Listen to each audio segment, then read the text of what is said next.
तो भाई आज वीकेंड के वॉर पे ना बहुत सारे लोगों की क्लास लगने वाली। चलो कम से कम इस वाले जोश में आए तो मिस्टर अनिल कपूर मतलब ए के सर। अभी मजा आएगा ना भिड़ो। क्योंकि लगातार 2 हफ्तों से जो विशाल के साथ अत्याचार हो रहा है, जी हाँ अत्याचार ही कहलाया जाएगा, उस बात को किस प्रकार से तोड़ मरोड़ के कैसे प्रस्तुत किया गया ये सबको पता है। फिलहाल अभी हमने जो प्रोमोज देखे हैं उसमें ना चंद्रिका को बहुत अच्छे से धोया जा रहा है, पकाया जा रहा है और खूब अच्छे से वड़ा पाव बनाया जा रहा है। क्यों ये वड़ा पाव गर्ल ने बात का बतंगड़ क्यों बनाया था आप सबको पता है, क्योंकि उनको कलंक का टीका लगा था। वो कलंक का टीका कुछ ज़्यादा ही भारी पड़ गया और इन्होंने मौका पा पा के विशाल को कई जगह पे नीचा दिखाया, चाहे वो नॉमिनेशन वाले टास्क में हो, गेट आउट वाले में, या फिर चाहे छोले वोले की कमियां गिनानी हो, कुछ भी हो मैडम शुरू हो जाती थी। कुल मिला के वो चीज़ बाहर लोग सारे के सारे ट्रोल कर रहे थे और लोगों को समझ में भी आ रहा था, बस यही इंतज़ार कर रहे थे कि इस वीकेंड के वार पे अनिल कपूर क्या ये मुद्दा उठाएंगे। क्योंकि भाई अगर लड़की को इज्जत होती है, लड़की का करेक्टर होता है तो लड़के का भी होता है। एक शब्द का अर्थ का अनर्थ कहाँ उसने बोला था कि भाभी सुंदर दिखती है, और उस चीज़ को किस प्रकार से तोड़ मरोड़ के प्रस्तुत किया गया कि भाभी मुझे अच्छी लगती है, हैं भैया भाग्यशाली। किस तरीके से वो क्लिप वायरल की गई सबको पता। टीआरपी के चक्कर में एक लड़के के करेक्टर के साथ खिलवाड़ किया गया।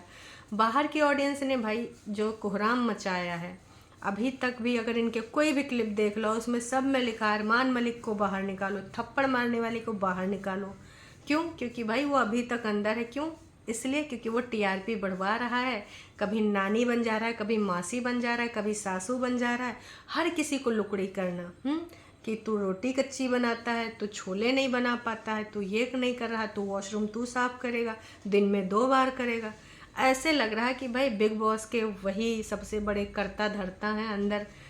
अभी बनाया गया सना मकबूल को इस हफ्ते, मकबूल हाँ सना मकबूल और सुल्तान में हो जाती है बहुत बड़ी कन्फ्यूजन, तो इस हफ्ते उनको बनाया गया है कैप्टन। उससे पहले अरमान मलिक अपने आप को ऐसे ही कैप्टन समझते आ रहे हैं, हर किसी को लुकड़ी करना, और अगर उनकी बात से कोई सहमत नहीं है तो भाई उनको मिर्ची लग जाती है। क्यों? फिर वो उसके पीछे पड़ जाते। जैसे नेजी उनके विरुद्ध गया था कि मुझे ऐसा नहीं लगा, नेजी ने जैसे बोल दिया, वह जब तक उसको कन्विंस नहीं कर पाए घुसे रहे। कई बार वो रणवीर शौर्य के पीछे घुस जाते हैं कि आप ऐसे बातें नहीं कर सकते, आप घर के दादाजी बनने की कोशिश मत करिए, घर परिवार पूरा लेके नहीं चलना है। तो क्या इस बार अरमान मलिक को भी टारगेट किया जाएगा या नहीं किया जाएगा? क्या उनको सही गलत का फैसला सुनाया जाएगा कि भाई आप इस घर के कैप्टन नहीं हैं, आपको ज़्यादा चाची और ताई बनने की ज़रूरत नहीं है, और अभी घर की कैप्टन जो बन चुकी हैं, मतलब उस बंदे को ये लगता है कि वो घर से बाहर से वो बिग बॉस जितने भी सीज़न हैं देख के आया है और उसको पता है कि अब ये होने वाला है, अब वो होने वाला है। इसी प्रकार से कृतिका भी लगातार विशाल के करेक्टर को जज कर रही हैं। फिलहाल वड़ा पाव गर्ल को क्या सुनाया गया, क्या समझाया गया, एक बार मैं आपको सुनाना चाहूँगी। चंद्रिका, आपका इस घर में कोई मुद्दा नहीं, आपको विक्टिम कार्ड खेलना पसंद है। एक वाक्य जो हो जाता है उसको बार बार उछाल कर एक अलग एंगल देने का आपने हमेशा काम किया। आपका वजूद क्या है? लड़की के बारे में लड़का कमेंट करे गलत, लेकिन लड़की कमेंट कर सकती है। चंद्रिका, क्या कहते हैं इसे? हिपोक्रेसी। अरमान और विशाल का टॉपिक क्यों उछालना था आपको?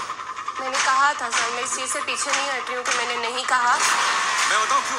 क्योंकि वो ज्यादा स्पाइसी था, वो ज्यादा जूसी था। आपको उनके टॉपिक पे अपना मुद्दा बनाना था।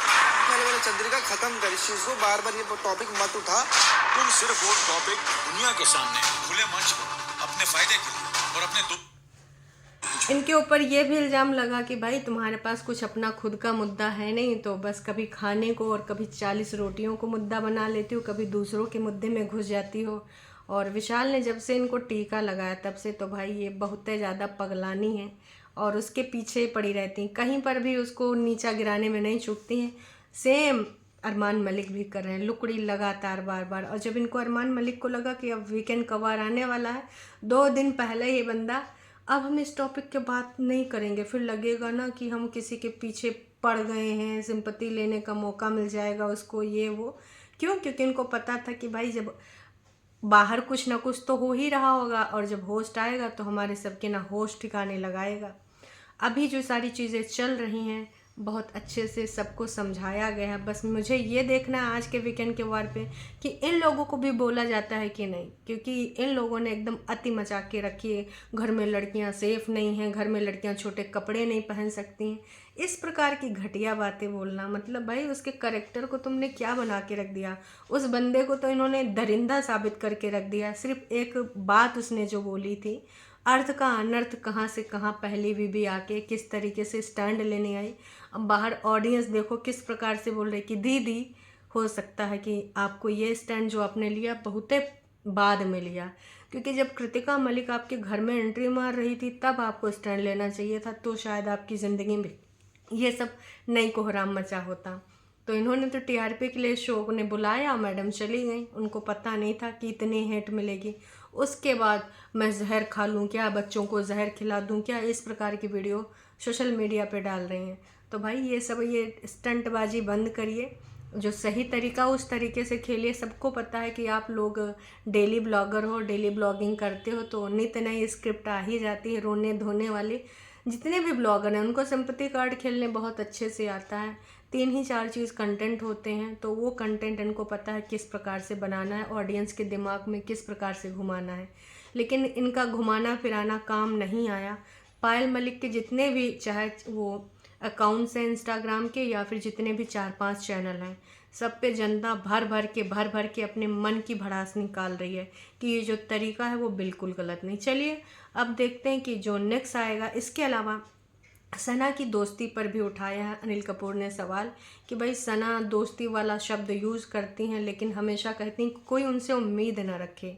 तो आने वाले टाइम में अब अगर ये सना वाले जो मैटर है, सना कई बार बोलती भी है कि भाई मैं जो दोस्ती शब्द है वो मेरे लिए मायने रखता है, लेकिन मुझसे कोई उम्मीद न रखे क्योंकि मैं यहाँ पे ट्रॉफी जीतने आई हूँ। समझ रहे हो? समझ रहे हो आप? समझ रहे हो ना? अगर हम सीधी बात करें तो इस खेल में सभी लोग ट्रॉफी जीतने आए हैं। कुछ लोग मीठे बन रहे हैं, कुछ एड़ा बन के पेड़ा खा रहे हैं, है ना। वो सीधे बात बोल दे रही है तो लोगों को बुरा लग जा रहा है। खैर देखते हैं और आज किन किन लोगों के ऊपर ध्यान दिया जाएगा। जो गलत तरीके से चल रहे हैं उनके रास्ते को सही रास्ते में बताया जाएगा कि भाई तुम यहाँ पर गलत हो, गलत को करेक्ट करना बेहद ज़रूरी है। क्योंकि लगातार बार बार उस बंदे के साथ बहुत बड़ा मानसिक प्रताड़ना हो रही है। कई बार वो अकेले बैठता है तो सोचता रहता है कि यार मेरे वजह से लड़कियां छोटे कपड़े नहीं पहन पा रही हैं। वो नीचे नज़रें झुकाए रहता है अगर कोई लड़की बगल से गुजरती है। इतना ज़्यादा 4-5 लोग उस पर हावी हो गए हैं। हर बार में कोई भी रीज़न होगा तो बस नॉमिनेशन का हो या कोई और एक्टिविटी हो, कोई और टास्क हो, वजह वही बता देंगे कि भाई हम इसलिए विशाल को करना चाहते हैं क्योंकि उसने ना लड़की को लेकर ऐसा स्टेटमेंट पास किया, लड़की यहाँ सुरक्षित नहीं। वाह जी वाह, सबसे सस्ता टारगेट कि हाँ विशाल का नाम ले लो। अब ज़िंदगी भर यही तुम वजह बताते रहोगे। चलिए जी अभी के लिए इतना है, फिर मिलेंगे नई अपडेट के साथ।